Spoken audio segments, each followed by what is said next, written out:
அருள் பெறுவார்கள்.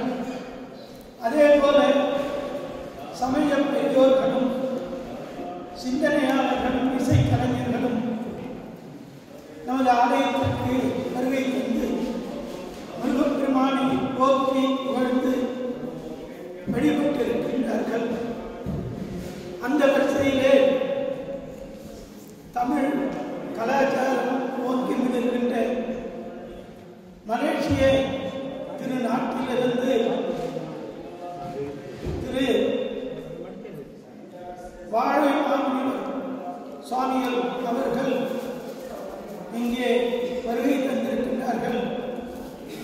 அவர்கள் சென்ற தடவை லண்டனுக்கு வந்த பொழுது நமது ஆலயத்திற்கு வந்து நல்லதொரு சொற்பொழிவாற்றி எல்லோருக்கும் பக்தி நெறியை பரப்பும் விதமாக பேசினார்கள். அவர்கள் இன்றைய தினம் இங்கே வருகை தந்திருக்கின்றார்கள். அவர்கள் முருகப்பெருமானுடைய பெருமைகளை பற்றியும் முருகப்பெருமானுடைய வழிபாட்டை பற்றியும் இங்கே விரிவுரையாற்றி இருக்கின்றார்கள். இங்கே அவரை ஆலயத்தின் சார்பிலேயும் உங்கள் எல்லோருடைய சார்பிலேயும் அவர்களை வருக வருக என்று வரவேற்று அவர்களை சொற்பொழிவாற்றுமாறு ஆலயத்தின் அங்காளர் சார்பில் கேட்டுக்கொள்கிறேன். நன்றி, வணக்கம்.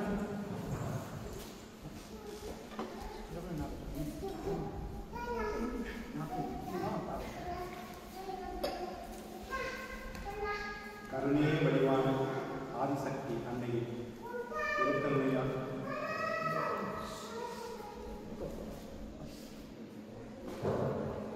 ஆதி பரமகுருநாதர் திருமுருகப் பெருமான் ஆதி பரமாத்மா ஐயன் அகஸ்திய பெருமானாகிய வாழை மாமுனிவர் ஸ்ரீ வாழை அவதாரணி அன்னையின் திருப்பாதம் கொண்டு வணங்கி இங்கே வருகை புரிந்திருக்கும் பெரியோர்களுக்கும் எல்லோருக்கும் அடியனின் மனமார்ந்த ஆத்மஜோதி வணக்கம். நேற்றைய தினம் போன வருடம் ஆகஸ்ட் மாதத்தில் குருநாதர் அடியனும் லண்டன் மாநகருக்கு வந்திருக்கும் பொழுது முதலில் ஆரம்பத்தில் அடியெடுத்து வைத்ததே ஈஸ்டர்ன் முருகன் கோவில். இங்கே வந்து உரையாற்றிய பிறகு முருகப்பெருமான் பற்றிய முருகப்பெருமான் அருளிய அகவழிபாட்டை மக்களிடம் பகிர்ந்து கொண்ட பிறகு தான் மற்ற இடங்களுக்கு சென்றோம். முருகப்பெருமான் திருக்கருணையால் அதை தொட்டு முருகப்பெருமானின் அருளாட்சியை பற்றி சில உண்மைகளை இங்கே கூற வேண்டும். அதாவது 2017 முதல் 2037 வரை கலியுகத்தில் 21 ஆண்டுகள் முருகப்பெருமான் அருளாட்சி சித்தர்கள் ரிஷிகள் மீண்டும் மண்ணுலகத்தில் வருகின்றார்கள். இது குருநாதருக்கு ஆதி பரங்குருநாதர் திருமுருக பகவான் உணர்த்தப்பட்ட சூட்சுமமாக உணர்த்தப்பட்ட ரகசியம். ஏன் எதற்கு வருகின்றார்கள்? உலக பிரச்சனைகள் அனைத்திற்கும் தீர்வுக்கான அருளாளர்கள் வருகின்றார்கள். உலக நாடுகள் எங்கு பார்த்தாலும் பிரச்சனைகளும் கலவரங்களும் குழப்பங்களும் விபரீதங்களும் நடைபெற்றுக் கொண்டிருக்கும் இந்த காலகட்ட சூழலிற்கு விடுபட நேற்று லண்டன் மாநகரில் முதல் வாழ்வியல் ஆன்மீக கருத்தரங்கு நடைபெற்றது. உண்மையை கூற வேண்டும் என்றால் 2023 நம் குருநாதருக்கு ஆதி பரமகுருநாதர் முருகப்பெருமான் உணர்த்தி 2025 ஒரு மாநாடு நடக்க வேண்டும். அந்த மாநாட்டின் வழி ஒழுக்கனில் உலகெங்கும் பரவும் என்று கூறி நேற்று மிக சிறப்பாக நடைபெற்றது. கனகை துர்கை அம்மன் டெம்பிள் 1 மணி நேரம் காலை ஆரம்பித்து 9 to 5 வரை மாலை 5 வரை ஒரு நாள் நடைபெற்றது. ஏறத்தாழ ஒரு 100 பேர் கலந்து கொண்டார்கள். இது ஆரம்பம். பரமாத்மா சக்தி பீடம் உலக பிரச்சனைகளுக்கு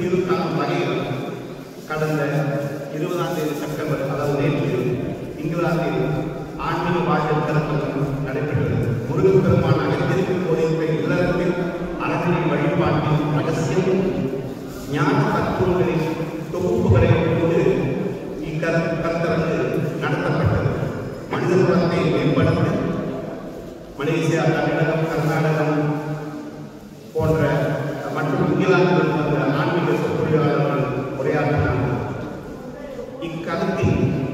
இக்கருத்தரங்கின் சாராம்சம் நல்ல ஒழுக்கம், ஞானம், ஆத்ம பிரதேசம், மனித பிறப்பின் முக்கியத்துவம், கர்மமும் மறுபிறவி, விதியை வெல்லும் சூட்சுமம், வாழ்க்கையின் தத்துவம், வாழ்வில் வாழ வேண்டிய தேவையான எவை, குருவும் சீடனும், தியானமும் மோட்சமும் போன்ற உன்னதமான தலைப்பில் ஞானகுமாரர்கள் சொற்பொழிவாற்றினார்கள்.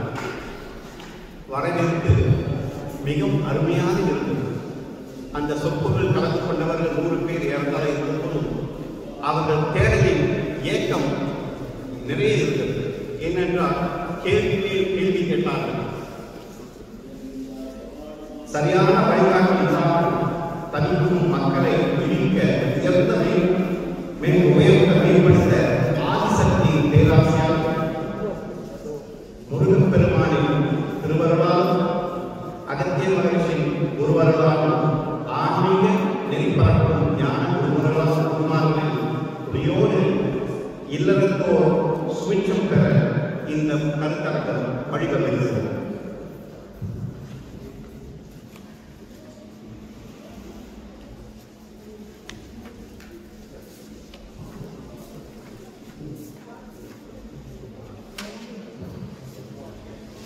இதையடுத்து ஆதி பரம்பெருமான் முருகப்பெருமான் உலக மக்களுக்கு அருளிய அக வழிபாட்டின் சுருக்கம்.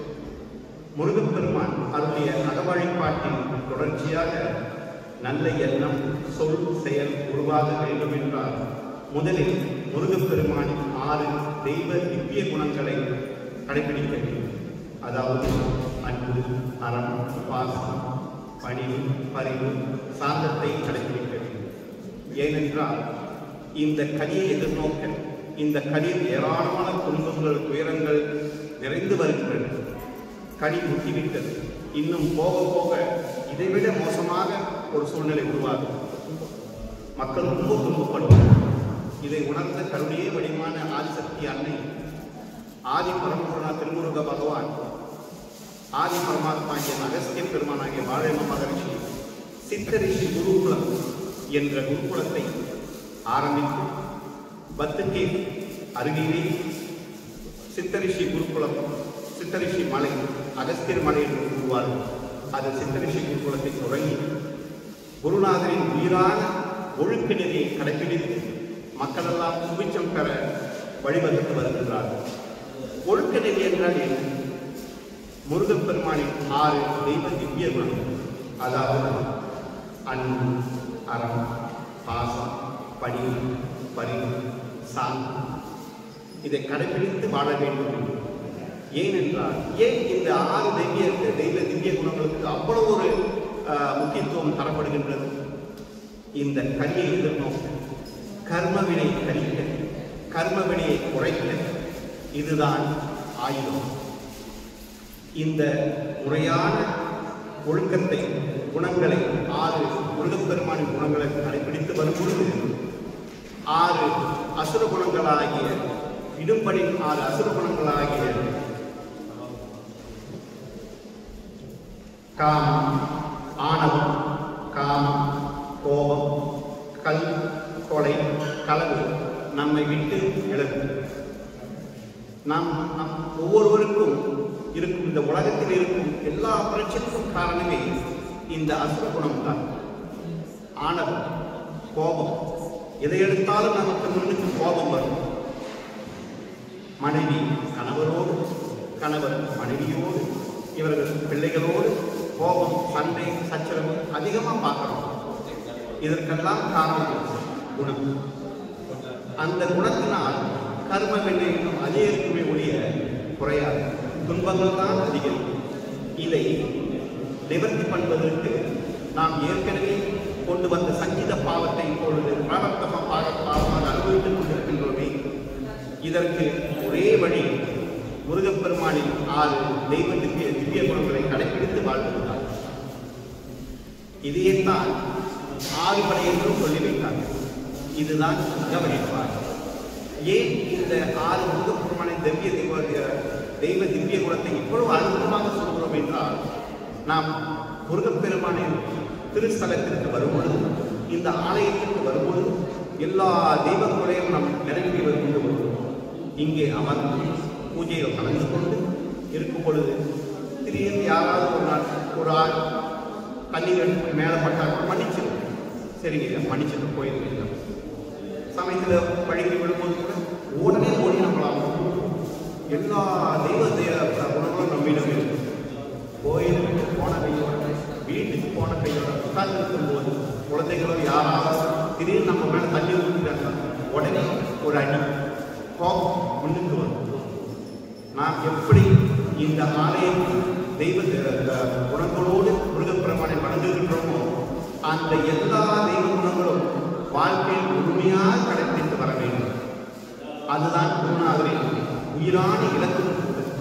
மலேசியா பரமாத்மா சக்தி பீடத்தில் இந்த கோட்பாடுகளை குருநாதர் ஒவ்வொரு மாணவர்களும் ஒவ்வொரு அன்பர்களையும் உள்மூச்சாக கடைபிடித்து வாழ வழிவகுத்துக் கொண்டிருக்கின்றார்.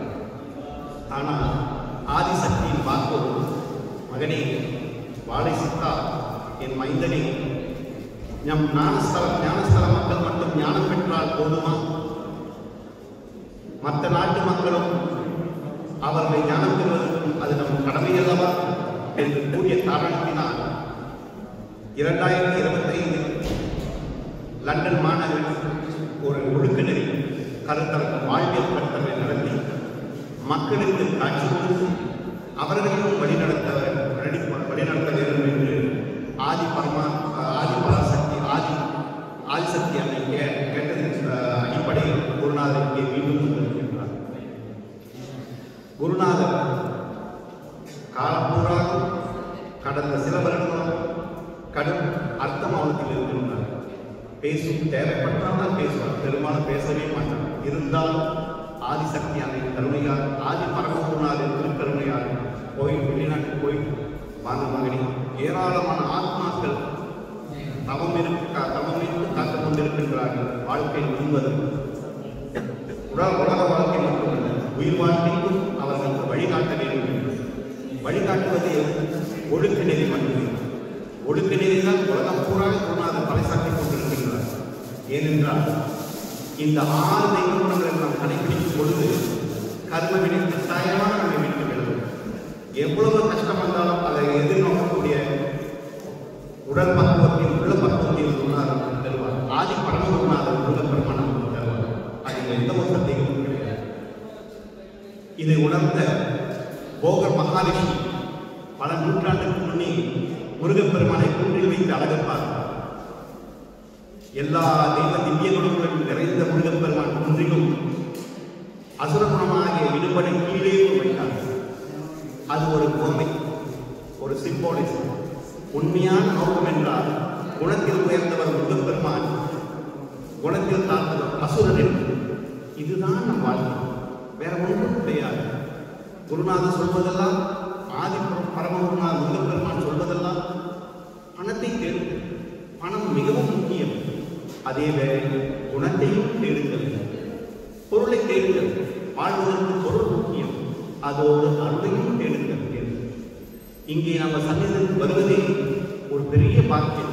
முருகப்பெருமான் சன்னிதியில் வந்து அமர்ந்து தவமிருந்து சாமியிடம் நிம்மதியோடு வீட்டிருக்கிறது. அந்த நிம்மதி நிலைத்திருக்க வேண்டும் என்றால் முருகப்பெருமான் சொல்லுகின்றார், ஓம் ஸ்ரீ சுப்பிரமணியாய நமः என்ற ஞாபகத்தை ஜபித்துக் கொண்டே இருக்க வேண்டும். முருகப்பெருமான் 2 மார்க்கங்களை வகுத்துள்ளார். ஒன்று பக்தி மார்க்கம், இரண்டாவது முக்தி மார்க்கம். பக்தி மார்க்கம் மிகவும் அவசியம். நாம் எல்லோரும் அங்கிருந்தாலே வந்தோம். ஆனாலும் முருகப்பெருமானை தெய்வமாக பார்க்கும் பொழுது பக்தி மார்க்கம், முருகப்பெருமானை குருவாக பார்க்கும் பொழுது அது முக்தி மார்க்கம். இந்த தெய்வீகத்தின் சபையிலே எல்லோரும் முடிந்த அளவு ஓம் ஸ்ரீ சுப்பிரமணியாய நமः என்ற நாமத்தை ஓதிக்கொண்டு ஜபித்துக் கொண்டு வாழ்மையானால் அது நம்மை மேம்படுத்தும் என்பதை கிஞ்சிற்றேனும் ஐயமில்லாத ஒரு உண்மையல். முருகப்பெருமான் அவர்கள் வாக்கில் கூறுகின்றார். இத்துடன் முருகப்பெருமானை மானசீக குருவாக ஏற்று ஓம் ஸ்ரீ சுப்பிரமணியாய நமக என்ற மந்திரத்தை காலையும் மாலையும் தினந்தோறும் ஜபித்தலும் நன்னெறிகளை கடைபிடித்து வருவதன் மூலமும் பாவங்கள் விலகி புண்ணியங்கள் சேரும். நாம் நாமஜபத்தை சொல்லும் பொழுது ஓம் ஸ்ரீ சுப்பிரமணியாய் என்று நாம் சொல்லும் பொழுது அதன் முழு பயனை அடைவதற்கு அடிப்படையாக தேவைப்படுவதை ஒழுங்கு நெறிதான். இந்த ஒழுங்கு நெறியை உயிராக கருதி கடைபிடித்து வந்து இந்த நாமஜபத்தை செய்து வந்தால் முருகப்பெருமானை நாம் பேரத்தை முருகப்பெருமான் நம்மளே வருவார். ஏனென்றால் உள்ளம் பெருங்கோவில் உடம்பு ஆலயம். இந்த உள்ளம் பெருங்கோவில் இந்த உள்ளத்தை தூய்மையாக்கும் பொழுது மனிதனாக வாழும் பொழுது மனிதன் புனிதனாகும் பொழுது மனிதனும் தெய்வமாகலாம். இதுதான் நம் குருநாதரின் கோட்பாடு. ஏனென்றால் நம் சபையிலே மலேசியாவில் உள்ள பரமாத்மா சக்தி பீடத்தில் இருக்கும் அன்பர்கள், மெய்யன்பர்கள், சீரர்கள் இதை ரொம்ப உறுதியாக கடைபிடித்து வருகின்றோம். கர்மவினை நாம் கட்டாயமாக கடந்தே ஆக வேண்டும். அதில் எந்த ஒரு குறுக்கு வழியும் கிடையாது. பேங்கில் போய் நம்ம கடன் வாங்கினா அந்த கடன் அவர்கள் அடுத்தவங்களை கட்டுவாங்க இல்லை. அதே போல நாம் தெரிந்தோ தெரியாமலோ அறிந்தோ அறியாமலோ எத்தனையோ ஜென்மமாக செய்த கர்மவினை சஞ்சித பாவத்தை நாம் தான் அனுபவிக்க வேண்டும். மற்றவர் யாரும் அனுபவிக்க மாட்டார்கள். அது அண்ணனாக இருந்தாலும் சரி, தம்பியாக இருந்தாலும் சரி, தாயாக இருந்தாலும் சரி, படும் வேதனை நாம் தான் படுவோம். அவர்கள் ஒரு ஆதரவு வார்த்தை தவிர நாம் தான் அனுபவிக்க வேண்டும் கர்மவினை என்ற அடிப்படையில். இதற்கு என்னதான் தீர்வு என்று கேட்கும் பொழுது குருநாதரின் கருணையாக இதெல்லாம் முருகப்பெருமானை கேட்பாங்க. ஏன் மக்கள் இவ்வளோ கஷ்டப்படுறாங்க, அதுக்கு என்ன தீர்வு காணவே முடியாதா அப்படின்னு. முடியும். ஒழுங்கு நெறியை உறுதியாக கடைபிடித்து வரும் பொழுது 6 குணங்களை கடைபிடித்து வரும் பொழுது முருகப்பெருமானின் அன்பு, அறம், பாசம், பணிவு, பரிவு, சாந்தம். சாந்தம் என்றாலே கோபம் இல்லாத ஒரு சூழல் கடைபிடித்து வரும் பொழுது நம் வாழ்க்கை சுபிட்சமாக இருக்கும். தமிழர்களாக நாம் பிறந்தவர்கள் எவ்வளவு கொடுத்து வந்து உலகத்தில் எந்த மொழியிலும் இல்லாத அத்தனை நூல்கள், அதாவது கொன்றை வேந்தன், ஆத்திச்சூடி, திருக்குறள், நீதி நூல், அதில் சொல்லாத விஷயமாக போகவிட்டு குரல் சொல்லி தெரிய வேண்டாம், ஒருவரையும் கொள்ளாது சொல்ல வேண்டாம், மாதாவை குருநாதம் மறக்க வேண்டாம், வஞ்சனைகள் செய்வாரோடு இருக்க வேண்டாம், எல்லாமே சொல்லியிருக்காங்க. ஆனா ஏட்டு சுரக்காய் கறிக்கு உதவுமா? கேட்டது மாதிரியே இருக்கு. இது அனைத்தும் வாழ்க்கையில் கடைபிடித்து இது அனைத்தும் வாழ்க்கையில் உருவாங்கி கடைபிடித்து வரும் பொழுது அதனின் பயன் அளப்பெரியது. முருகப்பெருமான் ஒரு வாக்கில் கூறுகின்றார், யாரோட ஒழுங்கினையை, அதாவது இந்த 6 திவ்ய குணங்களை கடைசி மூச்சிருக்கும் வரை உண்மையிலேயே கடைபிடித்து வருகின்றார்களோ அவர்களுக்கு பயன் அளப்பரியது. அளப்பரியது என்பது மிகப்பெரிய வார்த்தை. அண்டத்தை கடந்து செல்லும். அண்டத்தை கடந்து செல்லும் பயன் என்பது பிறவின் பயன், மோட்சம்.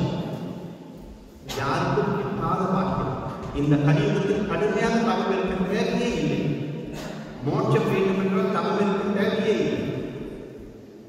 ஒழுங்கு நெறியோடு வாழ் தன் ஆத்மனை உணர்ந்து மற்றவர்கள் துன்பம் துயரம் கொடுக்காம இல்லத்திலே இருந்து இதையெல்லாம் கடைபிடித்து வரலாம்.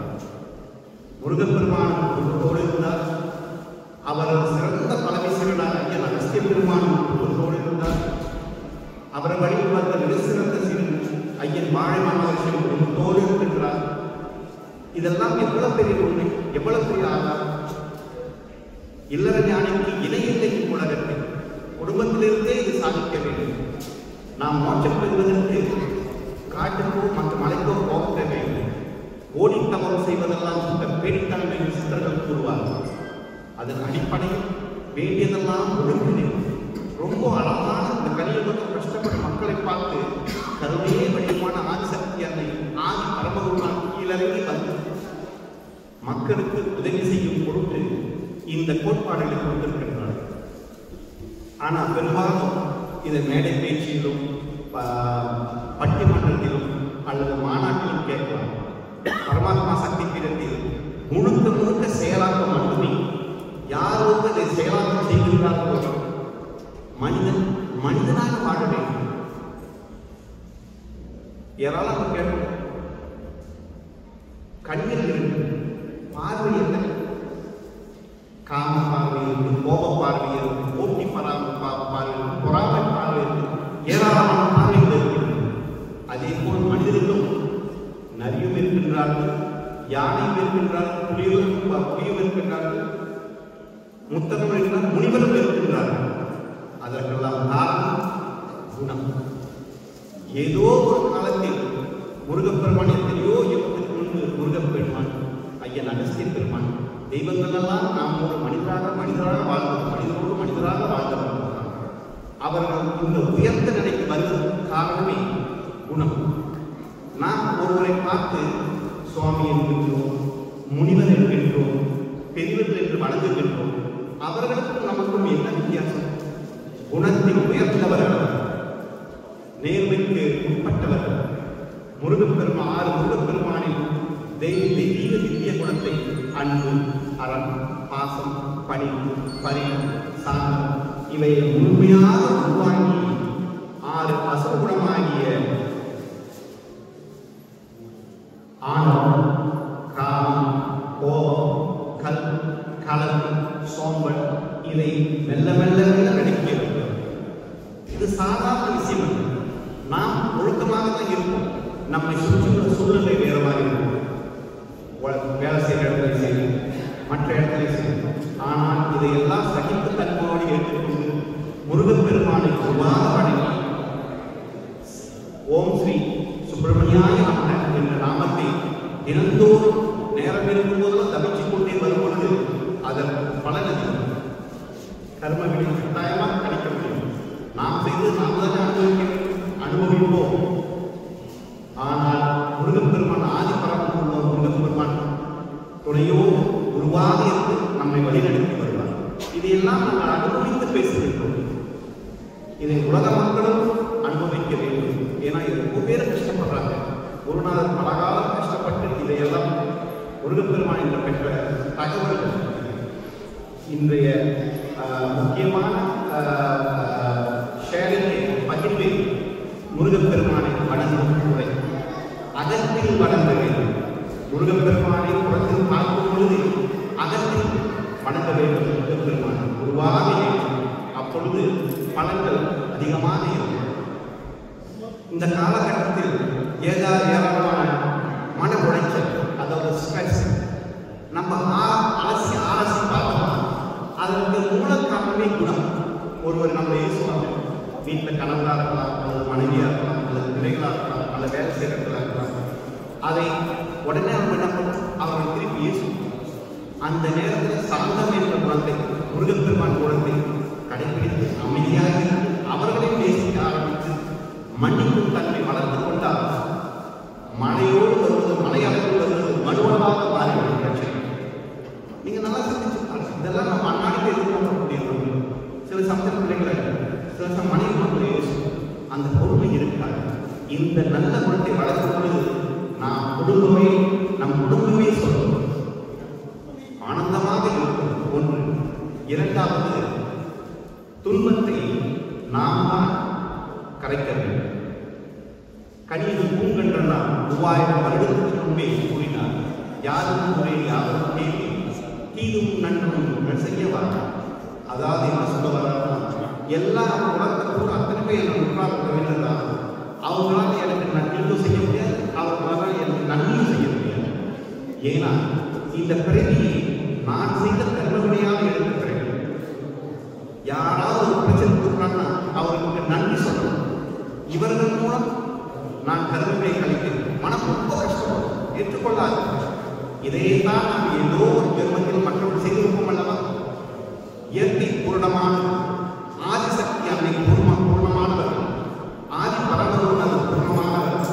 ஈன்றெடுத்த தாய்க்கு தெரியாத மக்களை பார்ப்பதற்கு, குழந்தை பார்ப்பதற்கு. ஆனால் நாம் எப்படி மற்றவர்கள் விபரீதங்களின் துயரங்களின் துன்பத்தை கொடுத்தோமோ அதை நமக்கு கொடுப்பதற்கு அவர் கொடுத்தோருக்கு தான் பவனுக்கு மதிப்பேன் என்ற அளவில் நம்மை விரும்புவார். ஆனால் அதை ஏற்றுக்கொள்ளக்கூடிய பக்குவம் நமக்கு வர வேண்டும். அந்த பக்குவத்தை தருவதே 6 முக்கிய குணங்கள். இதை நாம் தெரிந்தே தெரிந்தே நாம் செயல்படுத்தும் பொழுது முருகப்பெருமானி ஓம் ஸ்ரீ சுப்பிரமணியாய நமக என்ற நாம ஜபத்தோடு செயல்படும் பொழுது அசுர குணமாகிற ஆணவம், காமம், கோபம், கலவு அதன் வலுவை இழக்கும். இதெல்லாம் செய்தே வர வேண்டும். ஏன்னா நம்ம கோயிலுக்கு வரும்போது ரொம்ப ஒரு அடக்க ஒழுக்கமா பக்தி மயமா வரும். ஆனால் இதையே நம்ம வீட்டில் செல்றோமா செய்யறோமா மிக குறைவு. இல்லம் ஒரு பெரும் கோயில் அல்லவா, அதில் இருக்கும் ஆத்மாக்கள் மனைவி மக்கள் எல்லாம் புனிதமானவர்கள் அல்லவா, நமக்கு பிறந்தவர்கள் அல்லவா, நமக்கு அவர்களுக்கு ஓய்வு கொள்ளலாமா, அடிக்கலாமா, கொள்ள கொடுக்கலாமா, துன்பம் கொடுக்கலாமா, உயர் கொடுக்கலாமா என்று சிந்தனை நமக்கு கிடைக்குமேயானால், முருகப்பெருமானின் 6 கண்ண கிடைக்கின்ற சிந்தனை கிடைக்குமேயானால், இதே சிந்தனை நாம் வேலை செய்ய வேண்டும். மற்ற சூழ்நிலையில் பிரச்சனை மிக அதிகமான குறையும். ஏராளமான ஸ்ட்ரெஸ் எடுத்துன்னு அதெல்லாம் இருக்கும். ஆனால் நம்ம ஒவ்வொரு பாடலையும் எடுத்துப்பாங்க. திருக்குறளாக இருக்கட்டும், ஆத்திச்சுடையாக இருக்கட்டும், கொன்றை வைத்ததாக இருக்கட்டும், இதில் கூறாத அறிவுரையாக மேனேஜ்மெண்ட் குரூப் எத்தனையோ பேர் இருக்காங்க. அவங்க இருந்தலாம். இந்த ஆத்திச்சுடைக்கு சின்ன ஒரு SMS மாதிரி தான் இருக்கும். போக விட்டு ஒரு சொல்லி தெரியாது. மற்றவர்களை குற்றக்கூடாத மகனே, மாதாவை ஒரு நாளும் மறக்க வேண்டாம், அம்மாவை விட்டாத கண்ணே. இந்த மாதிரி சிறிய பாடல்கள் உள்வாங்கி கடைபி கொடுத்தால் அது குணமாக என்ற அடிப்படையில் நாம் இந்த திவ்ய குணங்களை உள்வாங்க வேண்டும். உள்வாங்கியதோடு முருகப்பெருமானை கோயிலுக்கு வந்தவன் ஒரு சில நேரம் உட்கார்ந்து ஓம் ஸ்ரீ சுப்பிரமணியாய நமக என்ற மந்திரத்தை உருவாகி இந்த குணங்களை கடைபிடித்து வாருங்கள். நிம்மதி தானாக. ஏன் துன்பங்களை நாம் ஏற்றுக்கொள்ள வேண்டும்? துன்பங்களை ஏற்றுக்கொள்ளும் பொழுது நமக்கு கர்ம வினை குறையும். கர்ம வினை குறையும் போது நல்வினை கூடும். நாம் பிறகு தீவினையும் நல்வினையும் தான். கர்ம வினையும் சொல்லும்போது தீவினை மட்டும் சொல்லுவாங்க. அப்போ அதை அனுபவிக்கும் பொழுது நல்வினை அதிகமாகும். நல்வினை அதிகமாக இருக்கும் பொழுது நமக்கு நல்ல வாழ்க்கை இருக்கும். நல்ல வாழ்க்கை போது மன நிம்மதி கிடைக்கும். மன நிம்மதி கிடைக்கும் பொழுது ஒரு கடம் உட்கார்ந்து ஒருவே என்று தனிமூடி தியானம் பண்ணும்போது தியானம் பண்ணிக்கணும் என மன நிம்மதி. அதற்காகத்தான் குடும்பத்தை ஏற்றுக்கொள்ளுங்கள் என்று சொல்லுகிறார்கள் என்று கூறி வாய்ப்பு கொடுத்த இந்த நன்றி கூறிய வாய்ப்பு கொடுத்த அனைவருக்கும் நன்றி கூறி விரைக்கிறேன். ஏதாவது கேள்வி இருக்குமே நான் தயவு செய்து கேளுங்கள். முடிந்தால் அடியை கூறுகின்றேன். நன்றி, வணக்கம்.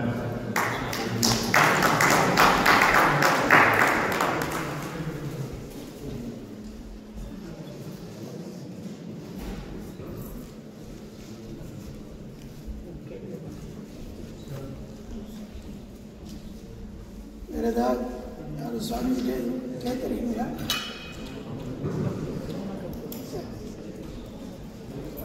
இப்பொழுது ஆலய தலைவர்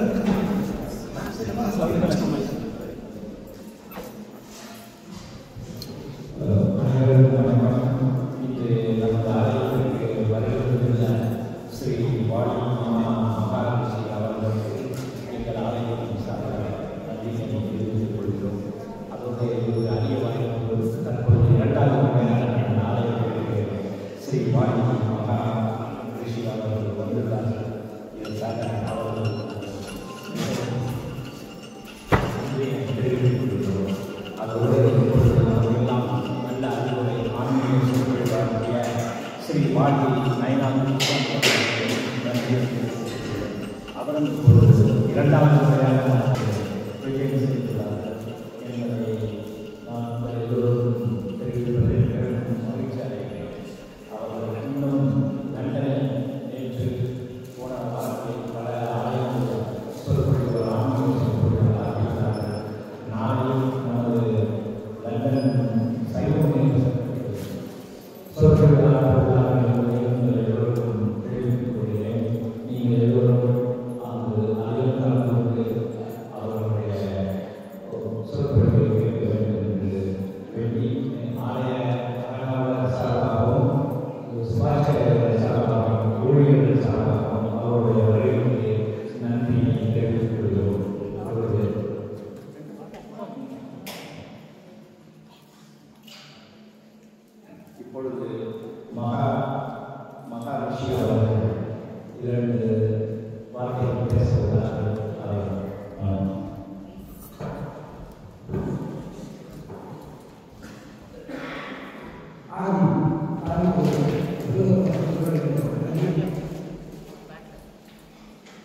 நமது சமயத்திலே குருமார்களுடைய உபதேசம் ஒரு முக்கியம். மாதா பிதா குரு தெய்வம் அப்படிப்பட்ட அந்த குருமார்கள் உலகெங்கும் சென்று நமது சமயத்திலேயே நல்ல ஒழுக்கங்களை, நல்ல செயல்களை, நல்ல உபதேசங்களை எல்லாம் எல்லோரும் சொல்லி இந்த சமுதாயம் மேலோக்கி சிறப்பதற்கு பணியாற்றிக் கொண்டிருக்கிறார்கள். அவர்கள் முருகப்பெருமானுடைய நன்னச்சை முருகப்பெருமானுடைய பேரன்புகளாக பல்லாண்டு வாழ்ந்து இன்னும் பல நாடுகளுக்கு சென்று அங்கெல்லாம் ஆன்மீக சொற்பொழிவாக்கி மக்களுக்கு தெரியப்படுத்திய கண்டு எல்லாம் வல்ல நன்னச்சை முருகப்பெருமானை பிரார்த்தித்து அவருடைய சீடராக இங்கே வந்து மிகச்சிறந்த கருத்துக்களை எல்லாம் மிக எளிதாக எடுத்து வைத்த அவர்களுக்கும் அழைத்து தரேன். நன்றியை தெரிவித்துக் கொள்கிறோம். உங்களுடைய கரவோசை அவர்களை மகிழ்விக்கிறது.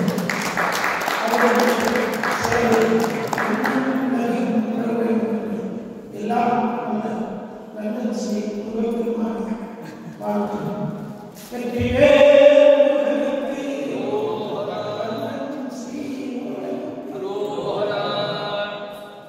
அவருடைய சொத்து நாளை பகலில் சைவம் சங்கத்தில் 12 மணி நடைபெற இருக்கிறது. அனைவரும் வந்து சிறப்பிப்பார்கள். இப்பொழுது ஆலயத்தின் சார்பில் அவர்களுக்கு மரியாதை செய்யுங்கள்.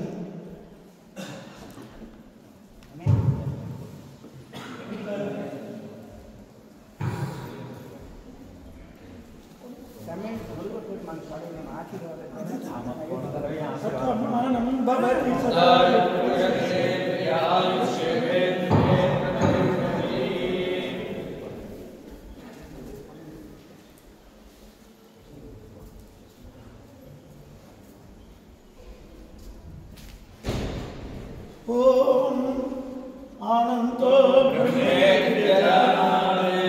ஆனந்தாத்தே வகள் விவாணி பூதானி ஜாயந்தே ஆனந்தே நஜாதானி ஜீவந்தே ஆனந்தம் பிரயஞ்சயந்தி யந்தீதே சதமானம் பவதி சதாய புருஷேந்திரியாவிஷேந்திரியே பிரதிஷ்டதி ஸ்ரீ ஆனந்த விநாயக வல்லி தேவதேநாதமேத சுப்பிரமணிய பிரசாதேன ஞான வைராக்கியதா சித்தி அஸ்து.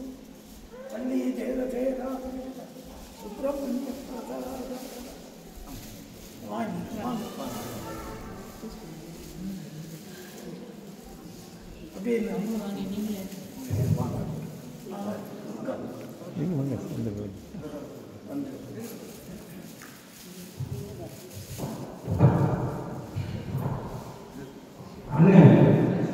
அங்கே ஆதிசக்தி திருக்கரைய ஆதிகாரர்கள் முருகப்பெருமானுக்கு சக்தியை கொடுத்தாங்க. அதே அன்னை ஆதிசக்தி அடியனுக்கு செங்கோல் அருளாட்சி இன்றைக்கு யாரெல்லாம் பார்க்கணும் வாழ்க்கை நல்லா மாற்றம் இருக்கிறோம். இதே முருகப்பெருமான் அருளாட்சி என்று கூறி நிறைவேறுகிறது. நன்றி, வணக்கம். பேசுவது அடையவர்கள் ஆதிகாரம் முருகப்பெருமான் முன்னோடி இயக்குகிறார். அன்றாட சொல்லி பார்ப்பாங்க, அரவணைத்து சொல்லி பார்ப்பாங்க, இடித்து வைப்பாங்க. அன்றாட சொல்லி கேட்கறாங்க பல உண்டு, அரவணைத்து கேட்கறாங்க சிலர் உண்டு, இடிக்கிறதுக்கு ஒருத்தர் இருக்காங்க.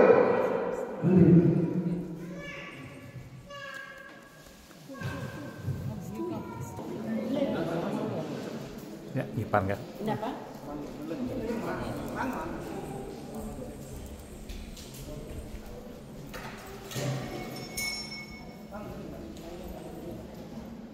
ஓகே